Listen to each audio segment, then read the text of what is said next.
Chakouba Numitta Thabal Chonglubagi wakal taminakre Hiyangagi nini panba Numitta Thabal Chongbigani hyriba appeal thausadana wangu life makhl lekaida Thabal Chongkibaga mari lenena maira paibi singa inat jokhatpa luptinga punna phaminaraga tungda wakal taminakre luptin asige general secretary mayang bamdanan jaina ngasi nimindang waram paumi singda haike ningol Chakoubagi thoram asi yamna maru oiba masin mopagi festival amane aduga Thabal Chongba haiba sisu culture gi saruk amane adubu animak mafam matam loina maklei madu yengana kanagumbana Thabal Chongningi culture ni haiduna pangsongda songba yaba nate wangu life makhl kayagi ima singa ngasi punna faminare tungda tauhandanaba imasing aduna pauktak piragani hairi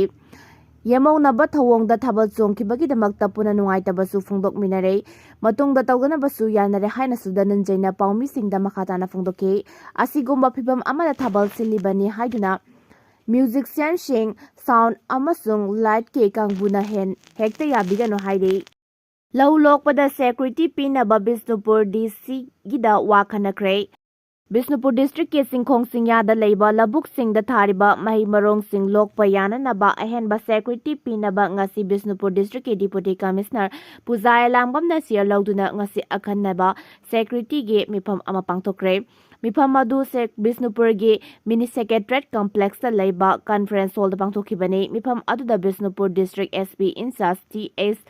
Sankardev ADM Tourism Opendra Central Force ke representative sing SDO sing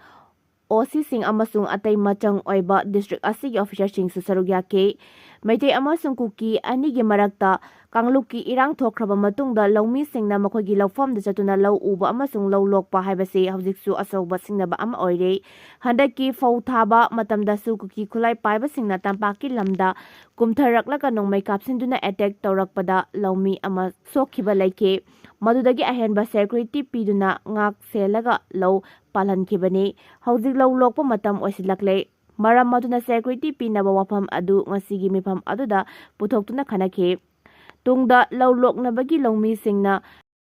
kumge haiba numit singda ayuki pung 3:30 tabadagina nungtingi pung 3 fawba nongmai kablakpa yaba mafam singda security force sing matik chana thamnaba warep lokre lawmi singna su law lokpa da akiba laitanaba khanganbaga loinana makhoina labukta kumbagi matangda paw fauna hanaba su khangankre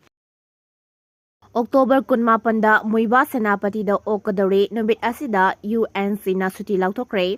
October 18 da NSC NIM gi ado kilonsar Nganglen Muibabu Senapati District Headquarters da miyamna taramna oknaba tharang tore haina United Naga Council UNC na phongdorakle UNC gi President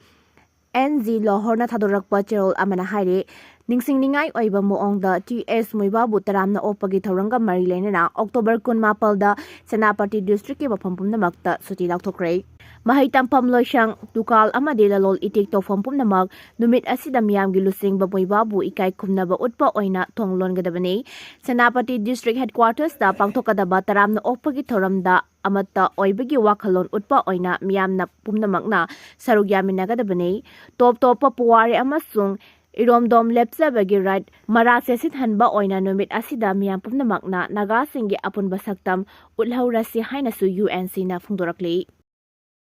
ngamkhai wangwada saidang phamlauriba lalhauba singda drone attack chatha bhengalakle north east ke lalhauba singge operation peace talk ke mahutta matamga sunaraba drone attack na oiraba yai India government na awang nongpok lamdamgi lalhauba sing mapungphana muthatnabagi matangda anouba lalong ama Satharakpagi khudam mayek sengna uba fangle haina report amana phongdorakle report asina hai chahi kayagi mamangdagi awang nongpok lamdamgi lalhauba singa ceasefire agreement khuyek pinaduna peace talk tawba natragana military operation chathaduna lakhe New Delhi na hojik anouba lalong ama chatharakpaga loina wari sanaduna yasinaba puraknaba honabagi mahutta drone attack chathaduna lalhauba sing mapungphana muthatnaba honabagi khudam kayamarum uba fangle pumnamak asigi mathakta civil war gi chaitheng nangbadagi mapanggan satina sonthakraba Myanmar da saidang phamlauguna leiriba north east ke lalhauba singgi mathakta phongna amasung lona drone attack kayamarum leptana chatharakle masida Myanmar authority na Ngakthoknaba ngambagi fibam leite masigi sumathakta asoi angam tholaktuna micham miyam siragasu Myanmar manungda conflict mayam leibanina amana amata tasinnabi khudongchaba fangi haina report asina makha tari. India government na handakta counter emergency operation da drone bombing sejinarakpa sigi matangda paladuna report asina hai India gi mayol lamda mapangan kanna lairamba Maoist singi mathakta drone bombing kayamarum chathaduna makoigi lusingba mayam ama hatkre makoigi leifam sing thugaikre masina maram oiraga pambai leiraktabadagi Maoista kayamarum khulai thadokuna India government ta changjarakre masigi kanaba amasung khudongchaba silauraga Myanmar da changjafam lauguna lairiba lalhauba singi mathakta mai pakna drone attack chathaba haure October 12 da Indian Army na Indo-Myanmar border manakta leiba Kenmoy Loiji Naga village da drone attack chathabada chahi nipan khakta ngairiba angang macha ama yauna lalhauba kaya hatpa ngamke July 16 da su hairiba khungang asimakta da sap manaba moong da drone attack chathaba laikhrabani Manipur, Nagaland, amade Arunachal Pradesh singba border area singda yamna toina drone attack chatharakli ba se counter emergency operation gi mong hanglakpani. Adakta Myanmar gi manung da hangba NSCN-KYA gi training center da drone bombing chathabada loop asigi senior cadre kamarum civil laikre haina media gi tongan ba platform singda pongna rakhiba laikre. Tamu Maikai da su mafam marang khangdaba drone gi attack kamarum tawguna hauzi Maikai adomda Jarangna fibam da lairi hairi. Kunul da bus mai chakpada miyoi 13 sikre Andhra Pradesh ki Kunul da ngasi ayu angan bada private Volvo bus ama mai chakpada gi thawdokta miyoi 13 sire ayuk pung ahunga mini kuntra tabada Kunul Madal gi Sena Tekur Khungang manakta mai chakiba bus aduda miyoi 93 tongduna Hyderabad gi Bengaluru tamna lakibani ahanba fangba report ki matung ina bus ki mamang thangba sarukta mai chakpa hawraklaga thuna yangna maning thangba sarukta sandorakhe maduna maram oiraga passenger sing bus manung dagi chentorakpa nangkide bus 12 gi emergency exit sugairaga nanthok hauke adubu asok apan nangkhe soklaba miyoi sing adu Kunun government hospital da pokatuna laikatnare Delhi dagi cycle da khongsa lakiba malem thongam Varanasi da thongkre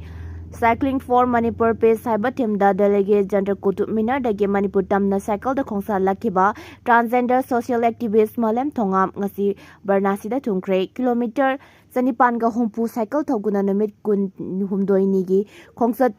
chatlaba tungda Uttar Pradesh yorakpa ngomkhibane mafam aduda hek thunglabaga masing yamlaba police ki team amana mahapur taramna okibaga loinana makhatana Manipur yongnaba chatnabagi damakta Bihar lansinnaba thawrang tawkre hairi Manipur da sahi ani makhai hena tholakliba wathok asigi aroiba warosin ama puraknaba taksilladuna chara henbagi khongjang yauna makhl kayagi khongjang sangsinduna lakiba malem thongamna santigi paujel puba khongsat asi chatkibani hairi Myanmar ngangkhoi lansinduna tamuda changnaba honaramba miyoi ani security force na fare Chandan district ki Sakpi Karong police station akonba saluktagi miyoi anina Myanmar border lansinduna tamuda changnaba honabada fare hairi pau asina hai miyoi ani asina Churachampurdagi laklaga Myanmar gi ngangkhoi paring fawraga tamuda changnaba honarambadagi security force ki kangbuna phagatkhibani hairi amaromda Imphal East district ki Hangang police station akonba Khomidok mayai lekai da security force ki kangbuna miyoi ama cup syrup bottle marfutara mathoi ga konana fagatle haire makhatana security kangbuna tijin humjin bagi thabak chathabada miyoi asidagi sel oina lupa 12 ga chatrek ka marfu amadi mobile phone amaga su fagatle haire